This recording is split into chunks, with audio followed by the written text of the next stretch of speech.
Hello, good afternoon, good evening, and good morning from wherever you are watching from.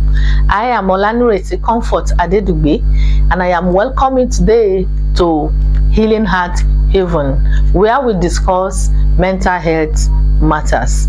And I'm excited to be here again today because we are going to be talking about an exciting topic about emotional intelligence in relationship.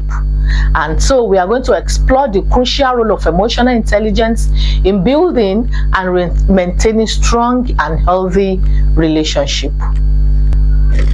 So before we dive into how emotional intelligence affect our relationship, let's look at what emotional intelligence is. So it refers to our ability to recognize and understand our own emotions and the emotions of others. It involves being aware of emotional triggers. What triggers you? Managing our emotions effectively and using this awareness to guide our thoughts and our actions.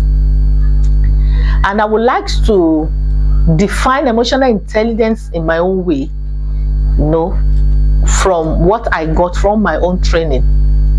Is accepting and embracing all emotions and the ability to transform unhealthy and uncomfortable emotions into comfortable and healthy emotions. And I would like to tell you today that you are better than who you think you are.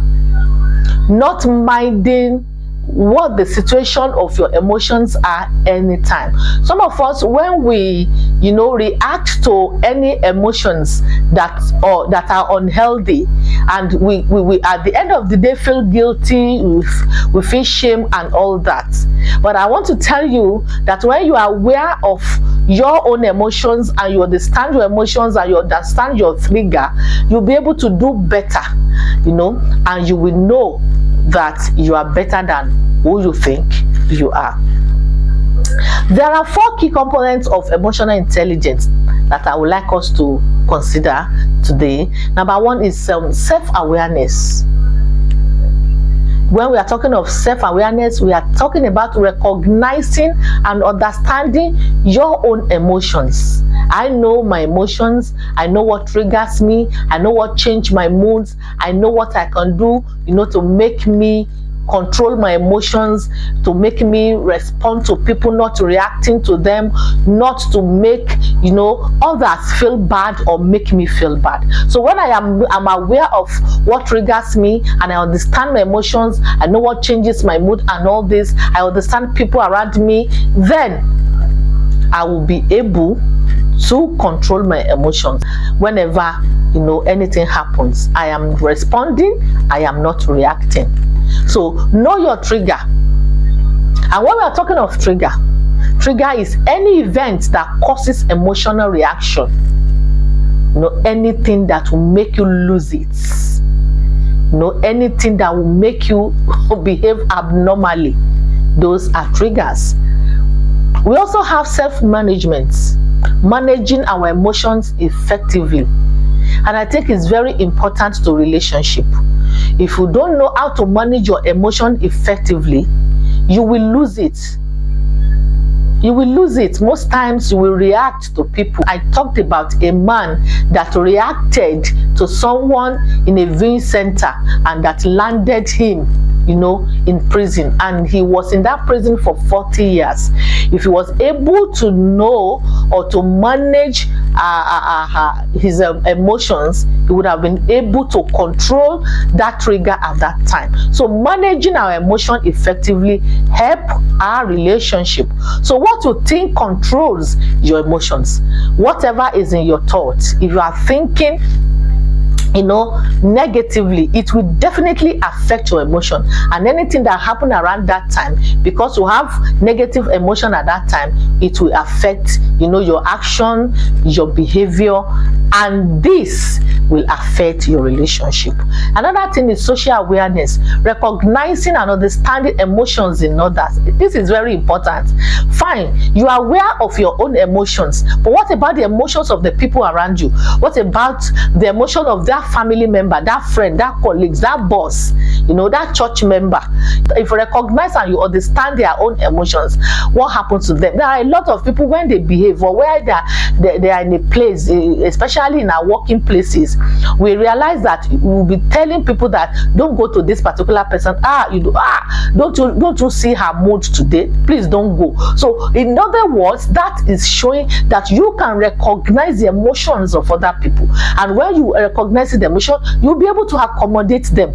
You'll be able to show empathy. You'll be able to put yourself in the shoe of that individual, so you don't just add to the emotions of that person. So recognizing and understanding emotions in other has a whole lot to do in our relationship. If you lack that, there will be conflict, there will be problems, the relationship will become unhealthy. The relationship here that we are talking about is not just a friend to friend, colleagues, among colleagues. What about among your family member, husband and wife, friends? All these things are important, and you cannot avoid people. And so when you have people around you, you must do more than the normal thing of just looking at these people or seeing them. You must also recognize and understand their emotions, so that there will be healthy relationship between you and the people around you, in the place of work, in your family. So when we are talking of relationship management, it is just using emotional intelligence to build and maintain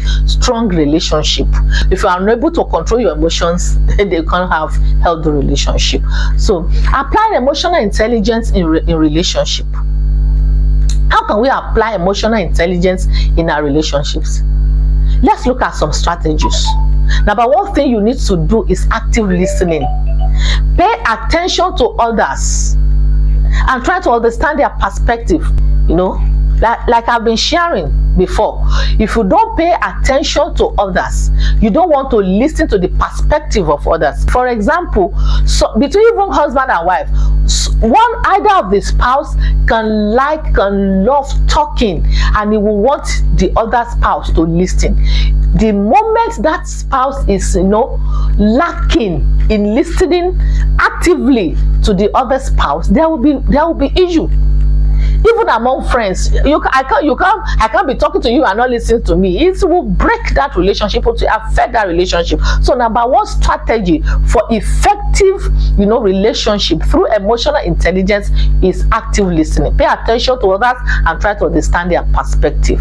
Another one, like I've mentioned before, is empathy. Put yourself in other people's shoes and feel what they are feeling. You are saying somebody has triggered you. You don't know what that person is going through. That's one thing about relationship that we need to understand. That fine, that particular person at that point in time has triggered you, has done something to trigger you, to trigger your emotion. But at that point in time, if you show empathy, you will think of what that particular person is going through. Since I have this understanding, if anybody does anything or behave to me in one way, I will just come up with this idea that I have that understanding that this person is going through something. Instead of me judging directly like that, or change it for that person, it's bringing it hot. You are bringing it hot. Hot plus hot will result into conflict. So when we are talking of effective communication, also we are talking of communicating clearly and respectively. What you are saying it politely, you are saying it with respect, and you are saying it distinctly. You are not muddling words together. You are not just dragging it. You are communicating, and you make that person understand. I remember in school when we are talking of communication, they said is the system or the channel of sending an information from the sender to the receiver, and in between that sender and receiver there should be feedback. If there is no feedback, they said to us then that communication is not good. That is bad communication. So when you are talking, make it clear, say it respectfully and politely. When you don't say something that will make someone understand what you are trying to say, we are not coming from, we have different cultures, different belief, family system and all that. And so you should be able to learn to put your words in tables distinctly and make the other person understand. The moment that person do not understand, conflict will set in. There's what we call linguistic programming that we did in one of our trainings. It is just, I love that course. It is just to tell us that before you say anything, make sure that you phrase it in the way that will not hurt the other fellow. You put yourself, in the shoe of that individual before you communicate. For example, I want to tell somebody that you are ugly, and I instead of me to just directly say, why are you looking this ugly, I can simply say, wow, you look better than this yesterday. Is there any problem? So the moment we learn to show empathy and program what we say, this will help, our relationship. Then conflict resolution. Use emotional intelligence to resolve conflict in a constructive way. What is the issue? Table the issue. What are the causes? What can we do to resolve it? If we are able to do all these simple things, there will be less divorce. There will be less conflict between family members and all that. There will be less conflict even in the society. We have better, peaceful society. So what are the benefits of emotional intelligence in relationship? By applying emotional intelligence in our relationship, now we can build stronger connections. I know you, you know me, you know what triggers me, I can accommodate you, and I can communicate with you effectively. I am aware of your own emotions. Then I will build strong connections. The emotional intelligence helps us to understand and connect with others on a deeper level. Because you show empathy, definitely that relationship, you are not just selfish. When we are talking of empathy, showing being empathetic, it is just telling us that you are not selfish. You are not selfish about that individual, about the emotion of others. You are aware and you are doing what you are supposed to do. It improves communication. Emotional intelligence helps us to communicate more effectively and avoid conflicts. I think we have said that. It resolves conflicts too. Like I have said, table it. What's the cause? What can we do? The moment you are not calm to sort conflicts through emotional intelligence, you are looking for, unhealthy relationship, and this is not good for your mental health, and it's not good for people around you. So emotional intelligence helps to resolve conflicts in a constructive way. We construct it, like I have said. Increase empathy and understanding. When you put up emotional intelligence, it will increase the way you see people. You show empathy to people. It will help you in understanding people, because I have known you. I know what triggers, like in my house, I know what triggers my husband, I know what triggers most of my children. So what I do is to avoid it. Any of their weaknesses, I'm ready to accommodate, because any of my own weaknesses, they are accommodating. So emotional intelligence helps you to control your trigger, because you understand the fellow, and it helps you to calm down. You are not reacting, you are not yelling, you are not shouting, you are not allowing anybody to pull your emotions down as if somebody is behaving abnormally and all that. No, emotional intelligence has a great deal to do in maintaining our relationship.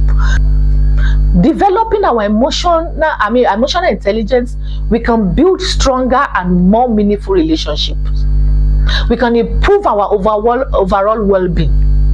We are not shouting, we are not yelling, nobody is pushing us to behave abnormally. You are not allowing anybody to turn you, to turn you up. You don't allow people to heighten your emotions, because it's not as if they will not get too angry. It's not as if things will not happen. But when it happens, you know how to table it constructively. You know what to do. You know how to control your emotion. You can walk away. You can do a whole lot when you know that you are triggered, and by the time you are coming back, you are able to resolve it constructively by tabling whatever has happened and looking at it. Maybe I would have done this, maybe I would have done this, and you see that conflicts will be scarce in that relationship. That is if you really understand your partner, you understand their triggers and their emotions.